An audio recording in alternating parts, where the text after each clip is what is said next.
So I've been thinking, since you are involved in a lot of my intros and a lot of my videos, we should probably make it more easy to determine which is which, right? Yes, that would make sense. Look, I know I said I wouldn't do it. I know I said I wouldn't have that guy from Steve Dangle's videos, but that's all I can think of right now because I don't have anything else, so take this hat. Oh, cool.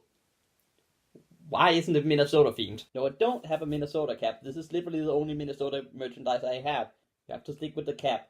And no, you're not a hero. You're not sponsored by Skoda. Just take it on either front or back. I don't care. Fine.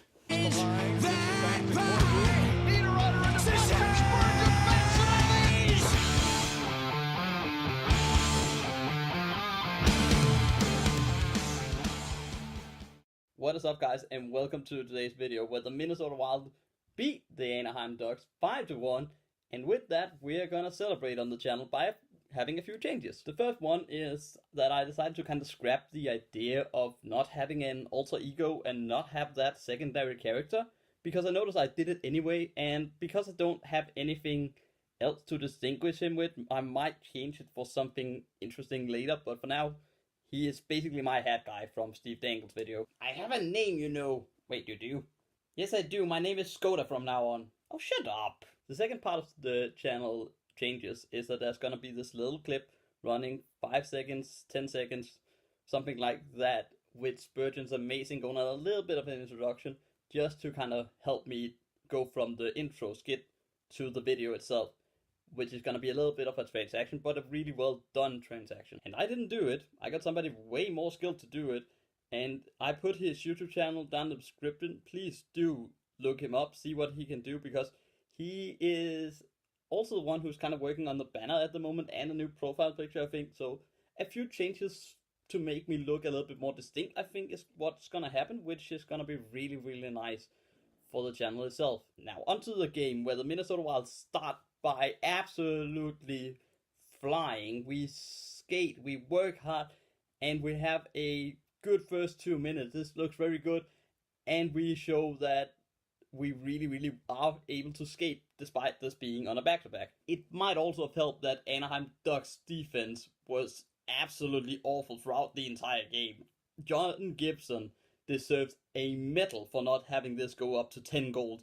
He was stonewall all game, deserved all the credits, all the business thrown at him for this one game in particular. But how do you let Minnesota do so many rushes on you? How do you let them have so many odd-man rushes? How do you let them have so many shots on John Quick without actually trying to defend it? The Anaheim Ducks defender should be ashamed, and I have a good clip of exactly why. This is from the first goal that's gonna happen. But look at the play leading up to it. We have Joel Eriksson Ek trying to get in. No real danger here. There's nothing that indicates that this is going to be any kind of danger. Skip 2 seconds ahead, and this happens.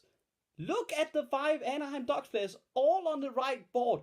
Nobody is looking at Greenway, who is streaking in the most clear path I think he's ever going to get. And a simple pass between the legs of one of the defenders, and Jordan Greenway has a breakaway.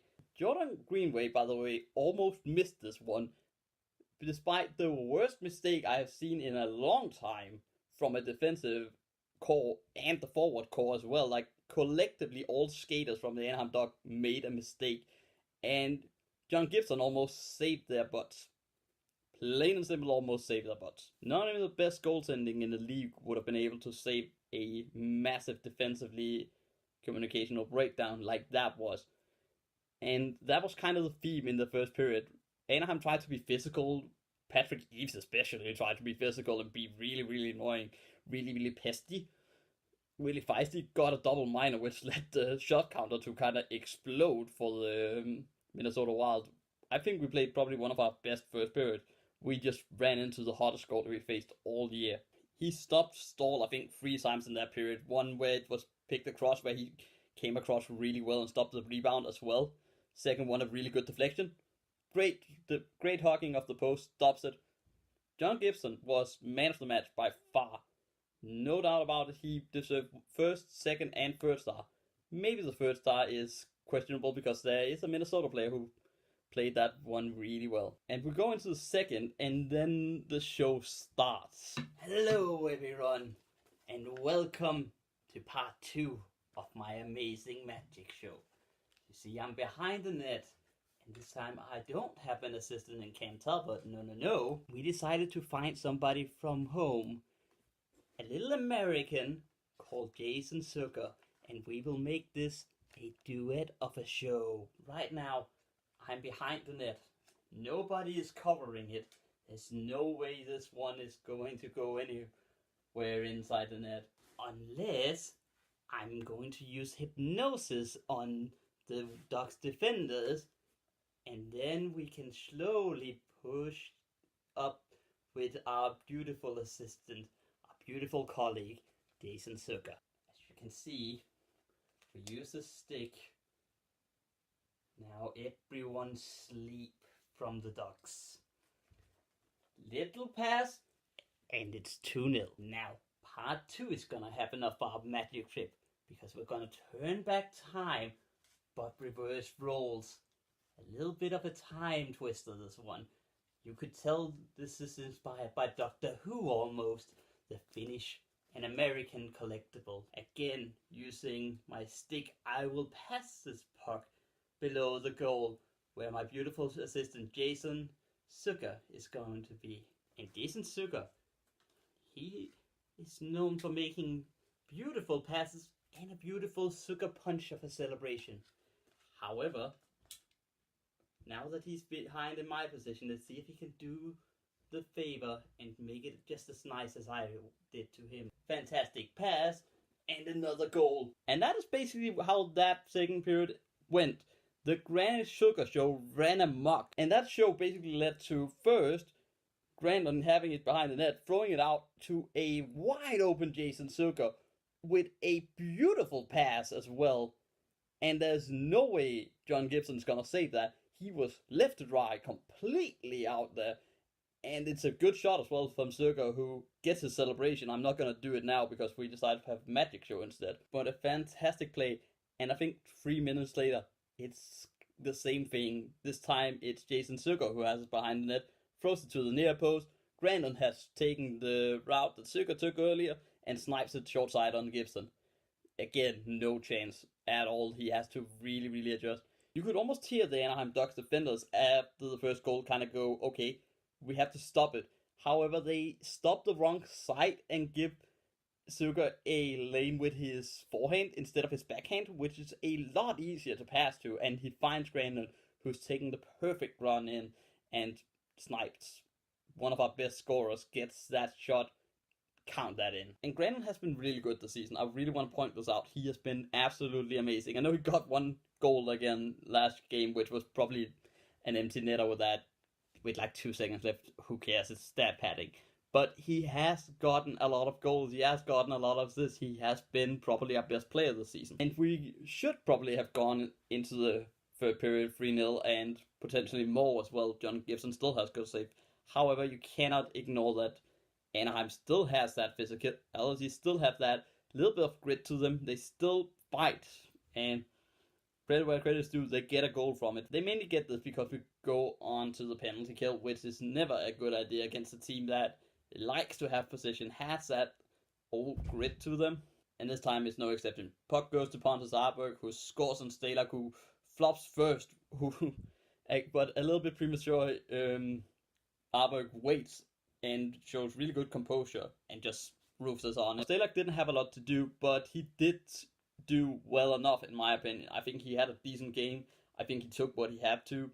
He got a win without really having to do more than I think we have seen Dubnyk or him in the past needing to do, which is nice for a change to have those wins where we just feel like our goalie can relax a little bit. We don't have to have superhuman goaltending.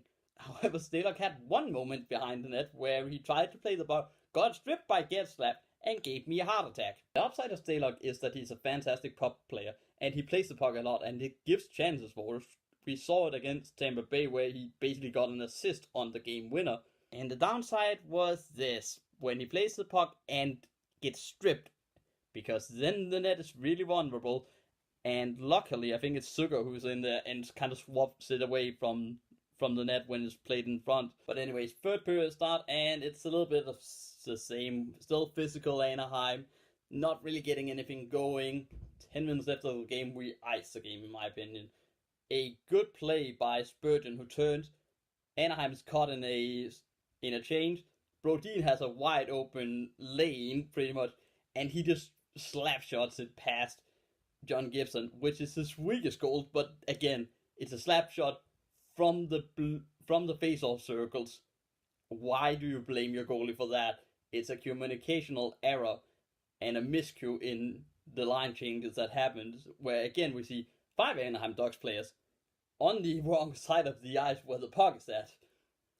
Can't really blame John Gibson for this one, can you? And to ice the game, we kind of get the encore for the Granlund and Zucker show of the game, where we pass it in from Zucker. Granlund is on the back post, scores easy again. It's a fantastic game by both of them, and I really love that line because I think both of them could have had a hat trick if John Gibson was John Gibson. Good game, fantastic thing to go 4 points out of a back-to-back. We can go in knowing that we have some leverage and we are maybe a really good team. Hope kills you, but I might say it, I think we are a better team than most thought, including me. So, question of the game before I end it. Are you in? Because I might think I am at the moment. Now that's it for this one. Thank you very much for watching. Please click like, subscribe if you enjoyed it, and all the other gaffes that I usually say. Now this time added on. Please subscribe to our beautiful YouTuber who made the intro, who made my new banner, who is potentially making my new profile picture as I speak. Maybe it's up before I upload, I don't know, but go subscribe to him and have a good day.